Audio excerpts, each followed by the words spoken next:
Welcome back, fellow farmers and friends, to No Man's Land here, where we're doing our little bit of, I guess you could really say it's kind of a start from scratch series, even though we really didn't start from complete scratch, but it is currently the month of July. Now, if you remember from episode 5, we went ahead, we harvested both of our wheat field and our barley field that we have here in the back, and then we also spent some time putting an oat field in over here, which is looking pretty good. Matter of fact, this field right here, this oat field, is going to be ready for harvest in the month of August, which is exactly where we're going to be heading here pretty soon, as we kind of zip around the map here and just kind of check some things out. So right now we're kind of at a stalemate on this map, and let me explain what I mean by that. We don't own anything. We own 2 plots of land, and that's really it. That's all we have. We're going to expand even further on No Man's Land, and I think I have a pretty good idea of where we're going to go.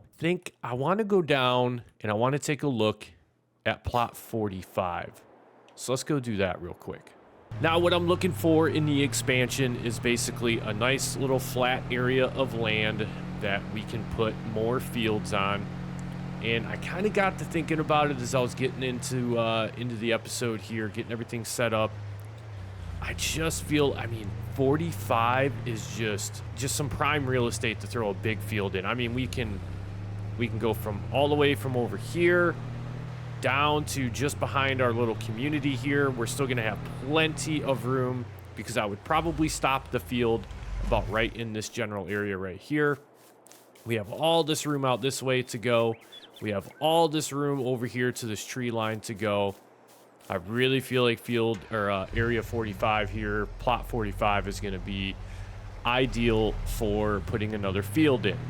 Basically, that's where we're at right now, is just it's taking our time in putting fields in. And I would like to put a field in sooner rather than later, because if we take a look at our crop calendar here, canola is actually coming up in the month of August, so we'll be able to harvest the oat field, and we'll be able to plant a canola field and get some things rolling there. So without further ado, I think that's what we're gonna do. The other option that we have before I really commit to field 45 or plot 45, field 45, whatever you want to call it, I want to take a run back over here to 33.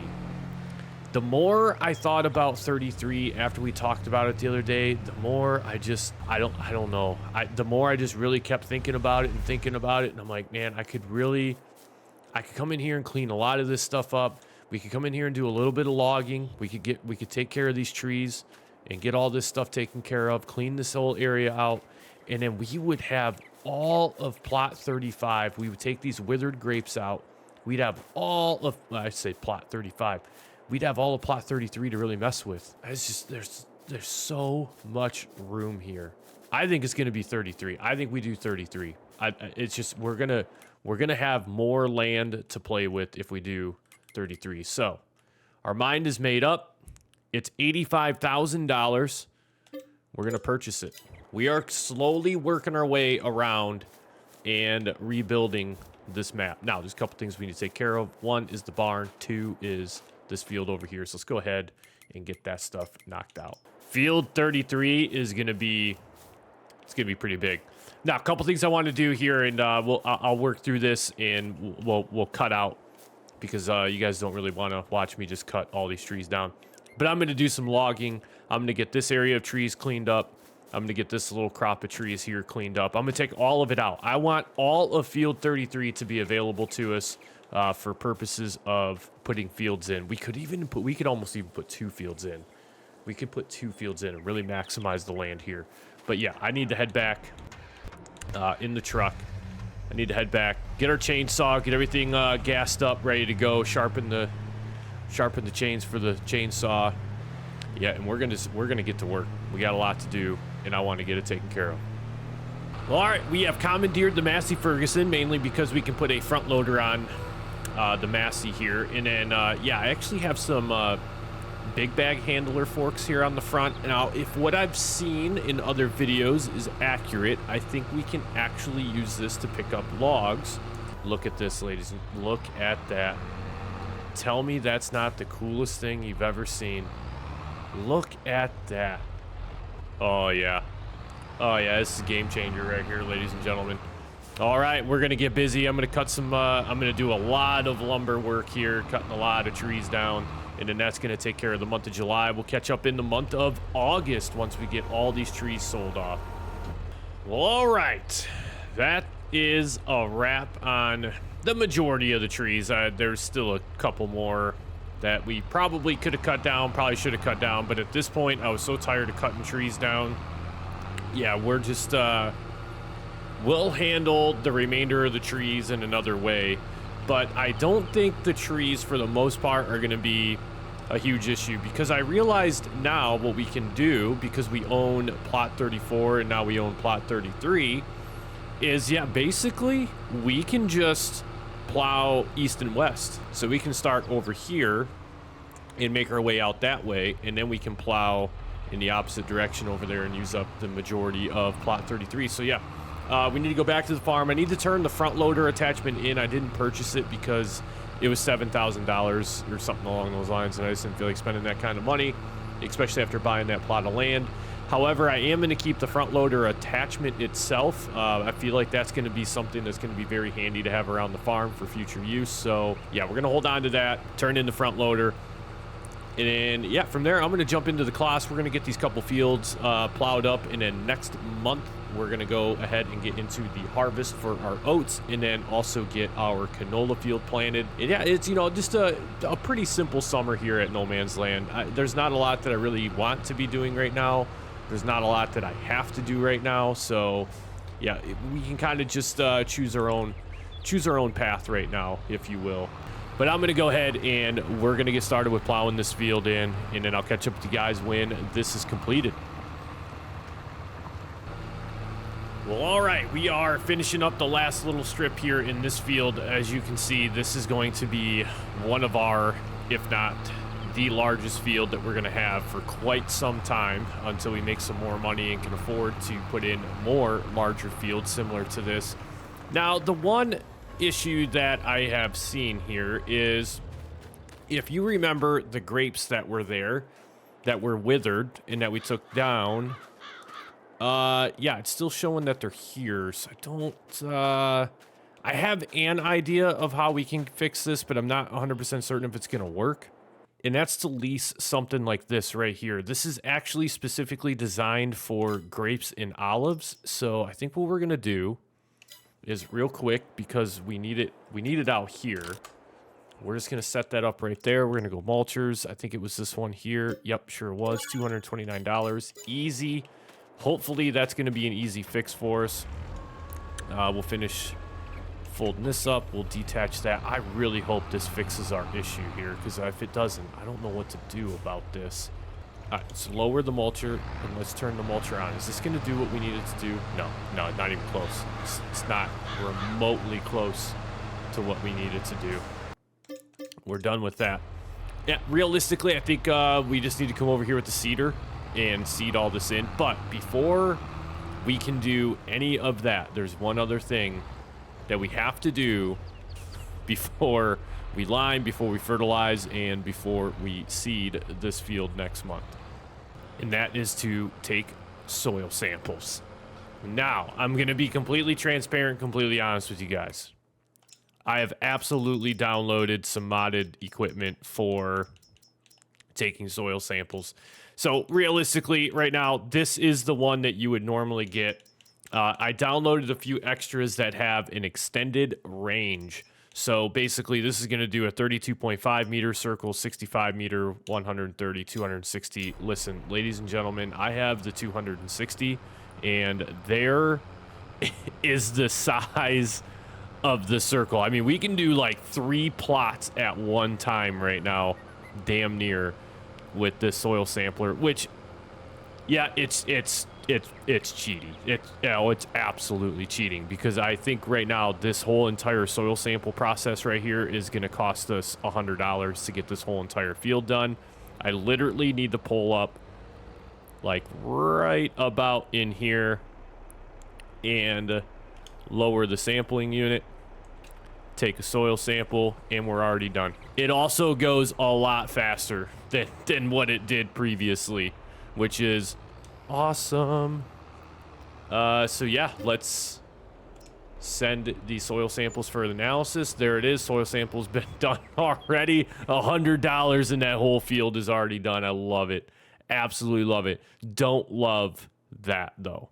Not a big fan of that. Let's see what we got. Oh man, we are lucking out on the loam right now. That's gonna be perfect for our canola field. So yeah, now that the soil samples are done, or I should just say soil sample. And remember, it's realistic-ish on this channel. Well, this series in general.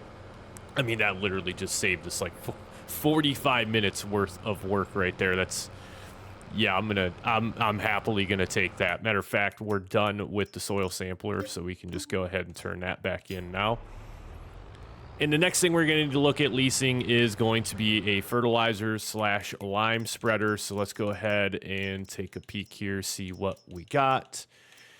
I'm thinking, I think that actually does hold. I think I did mod that one to hold 150,000 liters. We don't need 150,000 liters. You know what I'm saying? Like we don't need that much. We're going to go with the Geo spread though with the Kubota. And we are going to go with the XL capacity, so that way we can get as much lime as possible on this run right here. All right, we're starting with a fresh 10,000 liters of lime, so let's just see how we manage with this field here. I think we're going to probably end up using, let's bring the HUD back up here so we actually can monitor this just a little bit.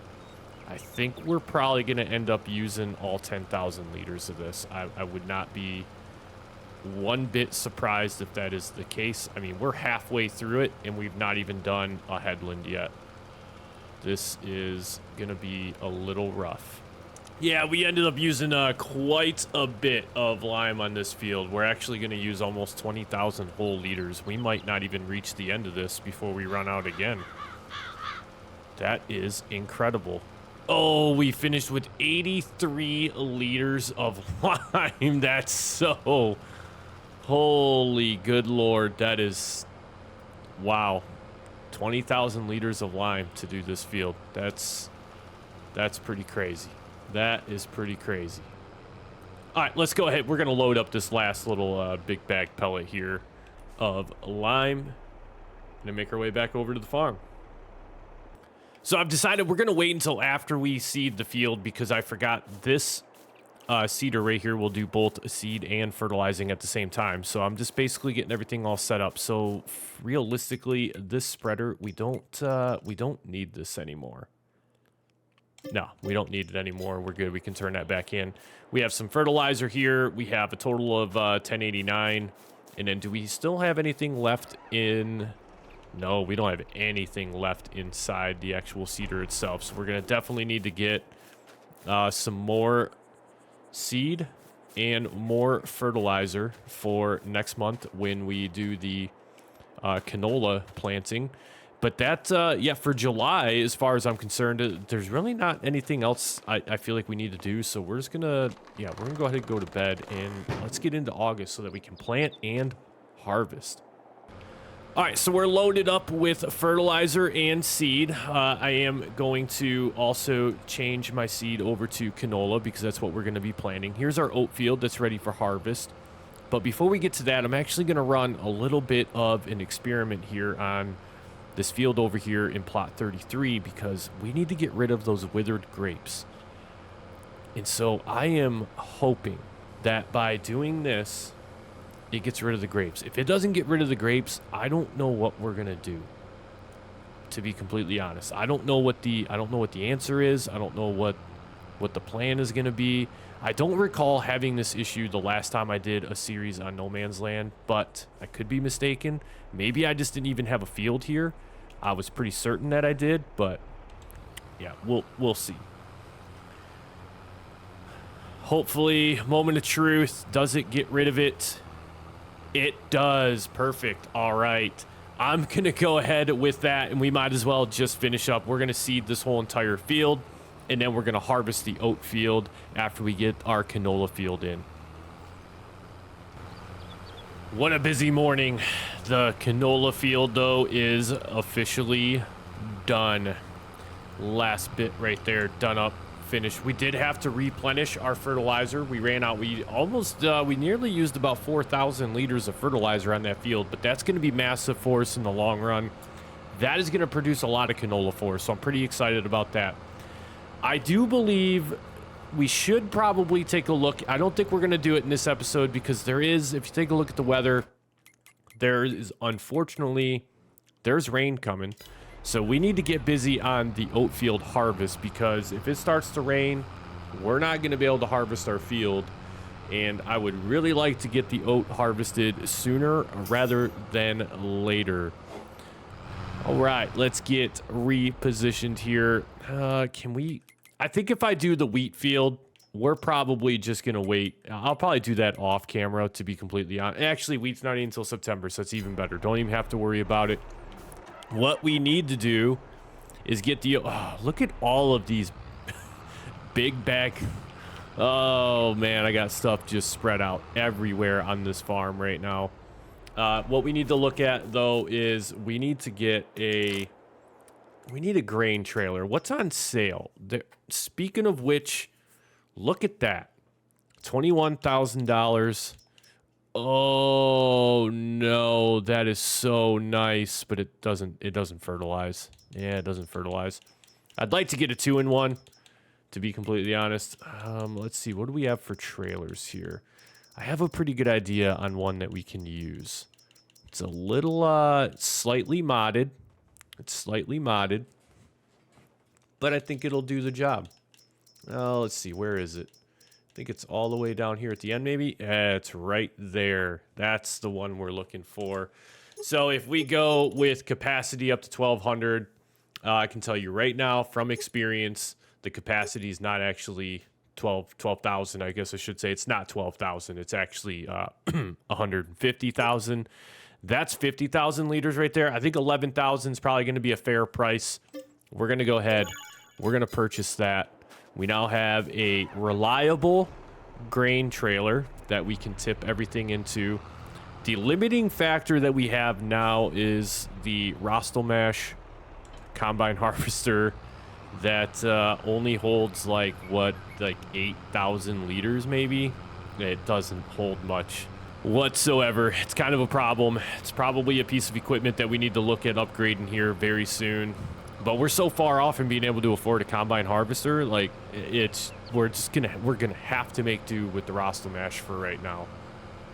All right, here we go. It is time to harvest the oat field. We're gonna go ahead. Oh, there we go. Now we're good. I was getting a little worried there for a minute that it wasn't gonna let us. Oh, and I forgot we're gonna get a straw swath with the oat field as well too. That's actually good news, to be honest with you.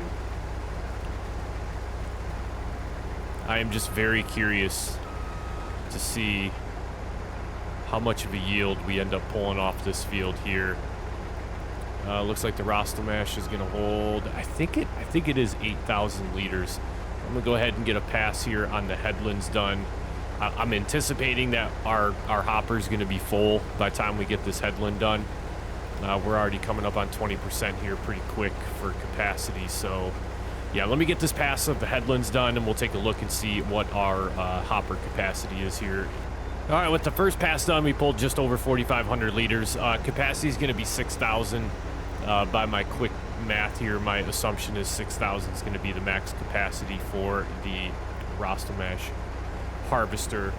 Yeah, so with that, ladies and gentlemen, I'm going to go ahead and finish up getting this oat field harvested here. We'll catch up with you guys in the next episode to let you know exactly how much oat that we pull off of this field, and we'll take a look. We'll check in on our canola field as well, and then we need to start looking at getting some productions on site so that we can actually start making some good money here, so we can upgrade some equipment like this combine here that we're desperately going to need to upgrade here in the very near future, especially when the canola field is ready to be harvested next season. And also officially welcome to year 2. I forgot to say that when we slept off the month of July and entered the month of August. We have officially entered year 2. Ladies and gentlemen, hope you've enjoyed the video from here on No Man's Land. And with that, we'll catch you all in the next one.